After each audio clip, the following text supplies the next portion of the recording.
మన Chiranjeevi vascular and multi speciality hospital దేశంలోనే best vascular and endovascular facilities and all multi speciality care.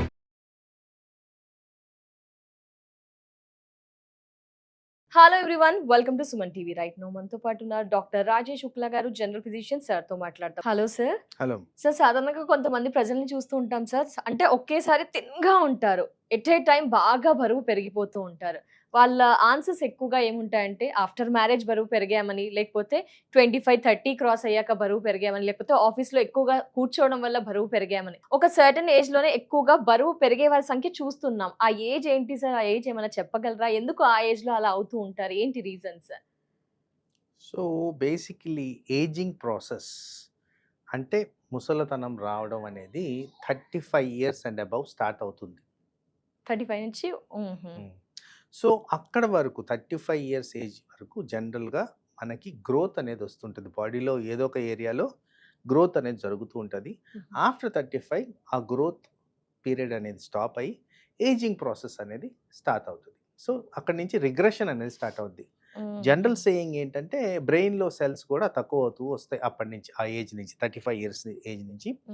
మనకి కొత్త things learning కెపాసిటీలు ఇవన్నీ కూడా తగ్గుతూ వస్తాయి మనలో, బాడీలో చురుకుతనము. మీరు గమనిస్తే స్పోర్ట్స్ పర్సన్స్ అందరూ కూడా ఆఫ్టర్ 35 ఇంకా రిటైర్ అయిపోవచ్చు కదా, స్లో అయిపోతున్నారు, చేయలేకపోతున్నారు. జనరల్గా అది ఉండదు. So that is a part of ageing process. ఇదే ఒక ఎగ్జాంపుల్గా చెప్తున్నాను. సో ఎప్పుడైతే ఆ ఏజింగ్ ప్రాసెస్ స్టార్ట్ అవుద్దో జనరల్గా మనకున్న హ్యాబిట్స్ అన్నీ వెంటనే మారవు. There is a lag behind age growth and how our habits are. ఈ హ్యాబిట్స్లో ముఖ్యమైనది మనం తినే ఆహార పదార్థాలు ఏవి మారవు, ఆహార క్వాంటిటీస్ కూడా మారవు. మనది బాడీ స్లో అయిపోతుంది, అదేవిధంగా మనం తీసుకునే క్యాలరీస్ కూడా తగ్గించుకోవాలి. కానీ మనం అదే విధంగా మెయింటైన్ చేస్తున్నాం.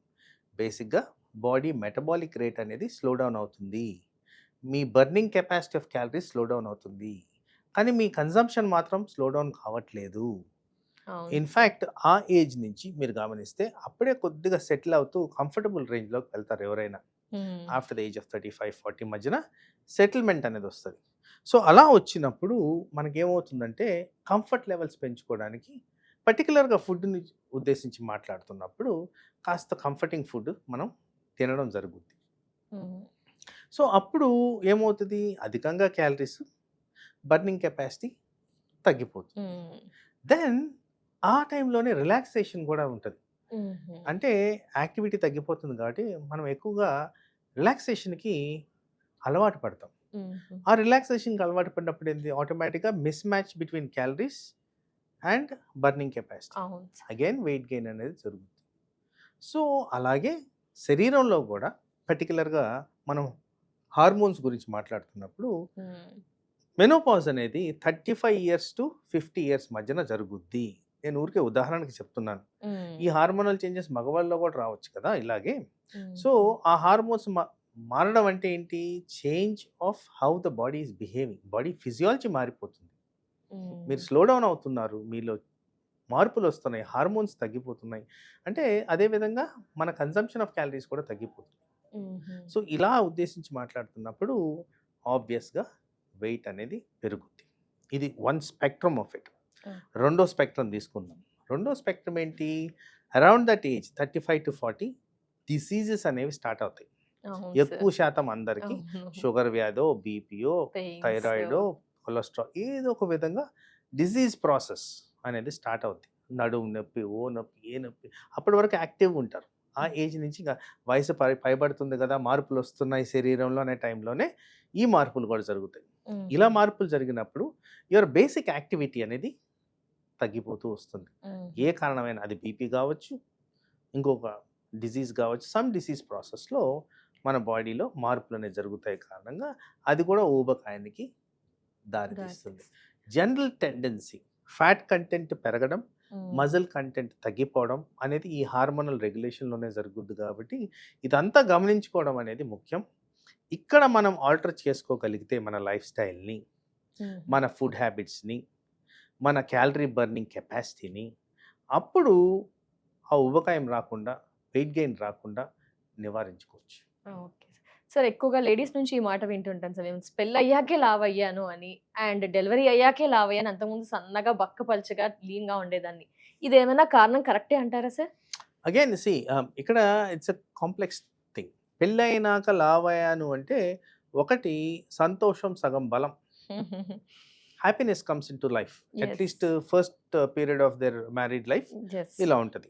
ఈ హ్యాపీనెస్‌లో కొంత తిరగడం, చేయడం, అలవాట్లు, తినడం ఇవన్నీ కూడా పెరుగుతూ వస్తాయి.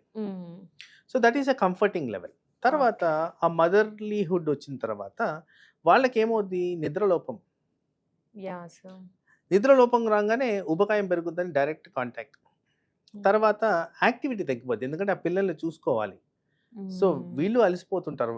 ఇంట్లో వర్క్, పిల్లల్ని చూసుకోవడం ప్లస్ ఈ యాక్టివిటీ లేనందువల్ల ఈ ఊబకాయానికి దారి తీయడం అనేది నార్మల్ ఫినామినా.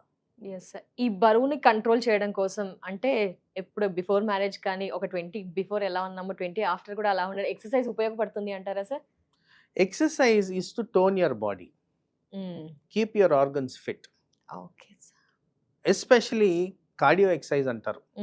కార్డియో ఎక్సర్సైజ్ చేసేది హార్ట్‌ని, సర్క్యులేషన్‌ని బాగా ఉంచుకుంటూ బ్లడ్ ప్రెషర్ రాకుండా చూసుకోవడం. అలాగే మజిల్ డెవలప్‌మెంట్ ఎక్సర్సైజ్. ఈ మజిల్ డెవలప్‌మెంట్ ఎక్సర్సైజ్‌కి డయాబెటీస్‌కి దగ్గర పోలిక. ఎందుకంటే డయాబెటీస్ ఉన్న వాళ్ళలో మజిల్ కానీ ప్రాపర్‌గా ఉంటే ఇన్సులిన్ సెన్సిటివిటీ పెరుగుద్ది, షుగర్ లెవెల్స్ కంట్రోల్ అవుతాయి. అలాగే కొంతమందిలో ఫ్యాట్ అధికంగా ఉంటుంది. ఈ ఫ్యాట్‌ని కానీ సరిగ్గా బర్న్ చేస్తే కన్వర్ట్ అయ్యేది మజిల్‌లోకే. ఆ కారణంగా కూడా మనకి యాక్టివిటీ బెటర్ ఉంటుంది, హెల్తీ లైఫ్ స్టైల్ వస్తుంది, ప్లస్ డిసీజ్ ప్రాసెస్ అనేవి రాకుండా ఉంటాయి. Definitely. Thank you so much sir. Thank you.